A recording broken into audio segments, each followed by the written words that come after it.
Hello everybody, welcome to another video. As you can see from the title, I want to revisit my SJC custom snare drum. I want to talk about how I fixed it and what SJC did to help with it, or rather what they didn't do to help, and how the whole experience goes, what was the solution in the end, and yeah. So if you want the whole story behind the order process and the design and so on, and how the whole delivery worked and so on, check out my other video. There I also explain what was the problem, and now I want to talk about how I fixed it. First, before we start, I want to say that again, I'm not sponsored by anyone. No one paid me to do this video. I'm not associated with any of the companies I mentioned. Yeah, so let's get into it. Alright, as you know, I got my SJC snare drum last year, or actually in fall last year, and there were some major problems with it. And I posted a video, and now after some time, a lot of people asked, hey, did I fix it? The answer is yes, and they asked me what did you do and when will the follow-up video come where you explain how you fixed it. As you know, my snare had the detuning problem. I put up the video, SJC comment underneath the video, and with the following statement. Hi Tim, thanks for your support and patience during this build. We loved your design. The COVID situation made our 2020 a bit more hectic than we anticipated, blah blah blah. We talked about this already. As far as the detuning on the tension rods, this is natural in a brand new snare drum, especially because we put a dab of oil on the rods to help with the brand new threadings. As you mentioned, As you mentioned, with a thicker snare, that's kind of difficult to say for me. As you mentioned, with a thicker snare like your 48 ply, there's a lot more mass and vibrations going on. So we really recommend lug locks. This is what our guys like Jay Weinberg use to keep the tension rods in place and have no issues playing a 2-hour set. They recommended me lug locks. The thing, and a lot of people also did on Instagram and on YouTube in the comments, in the DMs on Instagram and so on, and I really appreciate that. So yeah, that's what happened. And the first thing I want to say is, obviously 2020 was a bit more hectic for SJC, and that's what I said in the video. And I get delay of the snare, therefore I just wasn't happy with how they handled it, meaning the communication to me as a customer. Before we talk about the lug locks and what lug locks are used in the end, I want to talk about what else SJC did. I heard nothing else from SJC, to be honest, for a long time. And then someday I got forwarded an email by Mike from SJC, an email to Lock Distributions. If you have watched my video, you will know Lock Distributions is kind of the middleman between Gear from Music and SJC. The instruction to Lock Distributions was to guide me towards longer tension rods. So even though they said I should use lug locks, they wanted me to buy longer tension rods. And that Lock Distributions should show me where to find them, blah blah blah. So as I understood the email, it was not my job to go and follow this order, because kind of like that was something that SJC wanted Lock Distribution to do. The thing is, I heard nothing. Never got directed to any kind of longer rods or whatever, and never got another email following that, and I was just fed up with the whole problem. The thing is, I already bought the lug locks anyways, but I just was fed up, so I didn't even go into it, and yeah, that was it. So I don't know if they wanted me to do something, but I didn't feel like it, and I didn't feel kind of like I should be running behind the problem that they created. So yeah, that was that. The thing with the longer tension rods, why I also didn't go after it, the longer tension rods won't have any effect in my opinion, or at least they won't have the effect I want, which is they just stay in place and in the same position as you tuned them. Because if it's longer and they get loose, they just have more distance to travel before they jump out of the log. Because that's what happened. You know, I played for 2 minutes, and then literally the rod was flopping around, just being held there by the hole in the hoop. So the snare will still detune, it just will have a longer distance until you literally can't play the snare anymore. So that's not an option. That wasn't an option for me anyways. So the lug locks, what did I do? I found 3 main contenders. One were from Sono, one were from Tunafish, and one were from Gibraltar. The Sono just obviously didn't fit because they were only for Sono rods. Apparently they are kind of like special, I don't know. The Gibraltar ones are kind of like rectangle, but they had kind of like a few shitty reviews, so I didn't want to put money into it, then after 2 to 3 months I have to buy new ones. So I went with the tuna fishes, these little thingies, tuna fish. You put these on your rod. If you look from above, it will look like this, and you would have to turn the rod in this direction in order to loosen it. But because of the little tail of the fish, this will press against the hoop, preventing the rod from detuning or basically getting loose, which is a pretty cool idea. And what can I say, they work phenomenally. I mean, I have my snare tuned for like 3 months, and then just last week I tuned it up even higher, and again, no problems, neither on the razor head nor on the batter side of the snare drum. It just works. And I'm really happy about it because that means I can actually use it. Now, installation wise, as I said, you put these on the rod and then you get these rubber bands. Oh no, actually you don't get them. That's kind of a downside of this thing. First off, you have to buy these rubber bands extra, and with both of these you can choose different colors. Of course, sadly they didn't have the antique brass SJC finish, so I went with black. No, but I went with black, and then, as I said, you have to buy these extra. You can also use some gum bands, whatever you call them, from home, if you don't mind the color difference. But I wanted them to match. So then you put them on the rod, go behind the rod with that one, and put the gummy bands into these curbs that the fish has, so it will sit like this. That will hold the lug lock onto the rod, meaning if you hit it with your stick or if you have it on the razor side and the vibrations will cause it to fall down, that won't happen. There is kind of a downside to it though. Besides just having to buy these extra, they are not the best quality, to be honest. You can stretch these a couple of times and you already feel like they're about to break. They feel old, they kind of feel worn out pretty soon.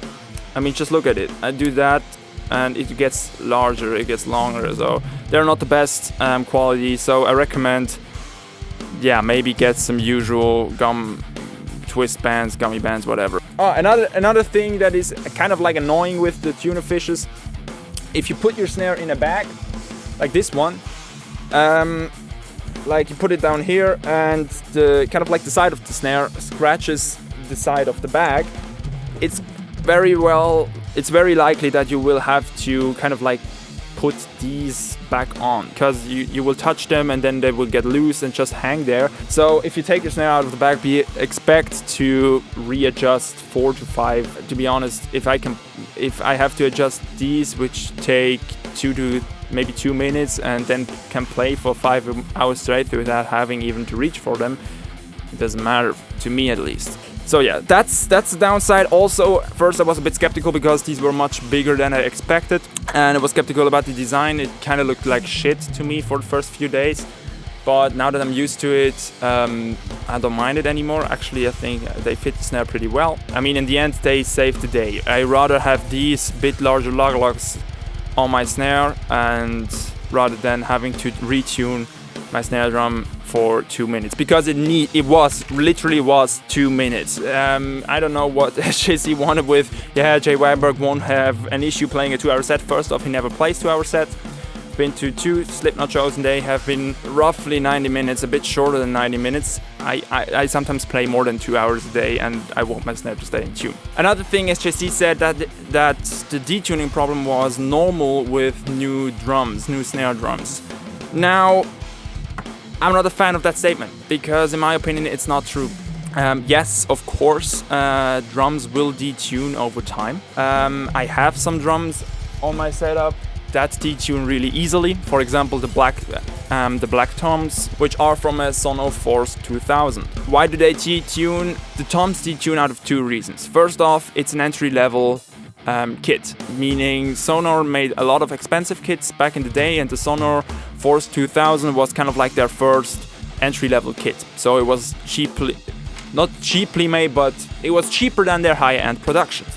And SJC is fucking expensive, literally expensive, and that's good. You know, it's handmade, I get it. I mean, I bought the Charche Copito pedal. They are expensive as well. The Charche Copito pedals, they were completely worth it, meaning also handmade, and I got better customer service, and the product fucking works. Back to the Sonor thing, with an entry-level drum kit, yeah, of course, if you don't spend the money, don't expect it to be high-end, meaning, of course it will get out of tune. But the Sonor drum kit also detunes because it's fucking old. My dad literally used these toms on his Sonor Force 2000 drum kit when he was a teenager. So these drums, I've played these when I was 3 years old. They are old, you know what I mean? They've been in different rooms, they have been transported, they have been put in the back of vans or whatever. They're working, I have to tune them a few more times than I have to tune my other stuff. I'm fine with that. For example, my Yamaha toms from the Stage Custom series, also not an expensive series.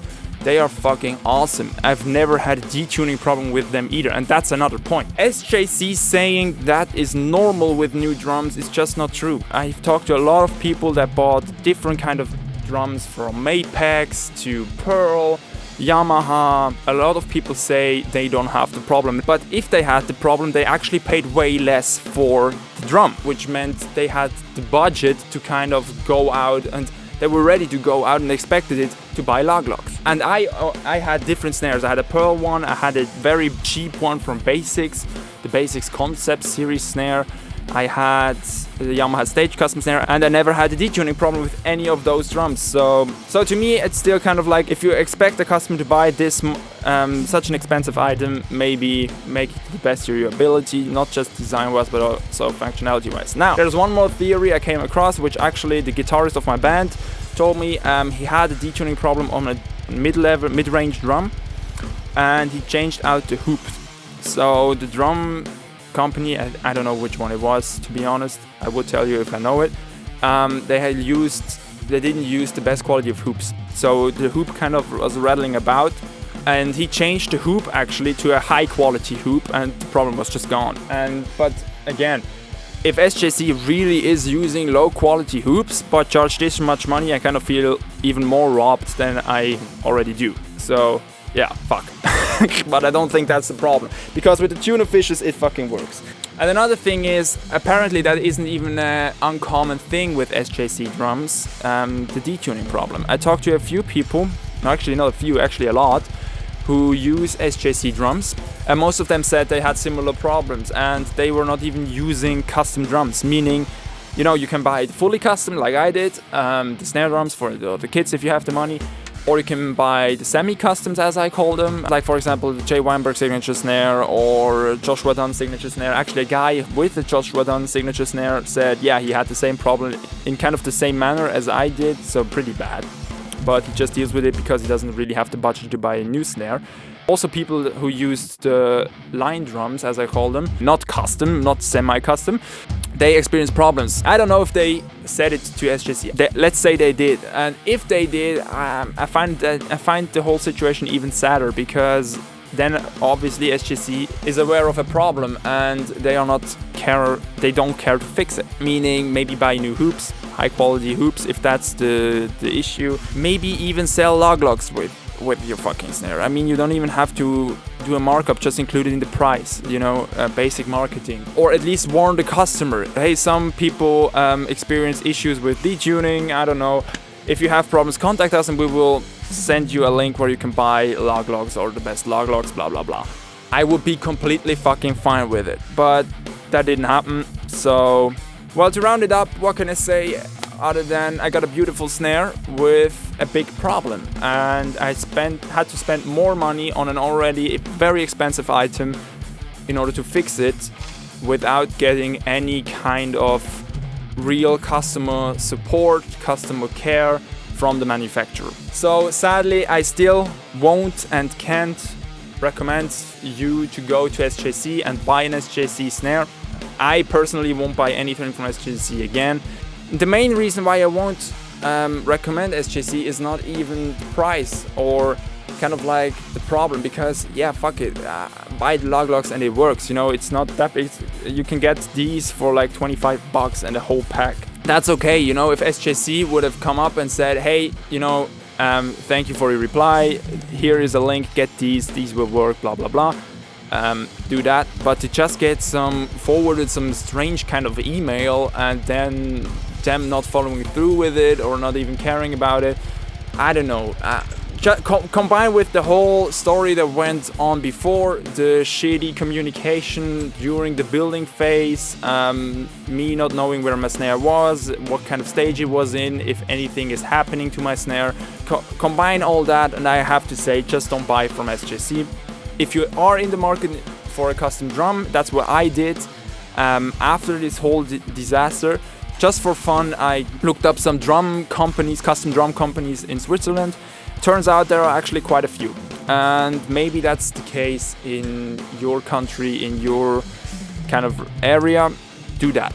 Maybe support a smaller local business, but because they are smaller, they will care more about you as an individual customer. At least the businesses that I found, the custom drum companies, they offer the same kind of crazy stuff that SJC would do, just they are just not that famous. So I should have done that, looking back, and now I'm smarter for the future. Maybe do that, help a local out, buy local rather than going with a big company and just being a number in the archives. Sad but true. I'm happy that the snare works now, and yeah, I hope you got some use out of this video.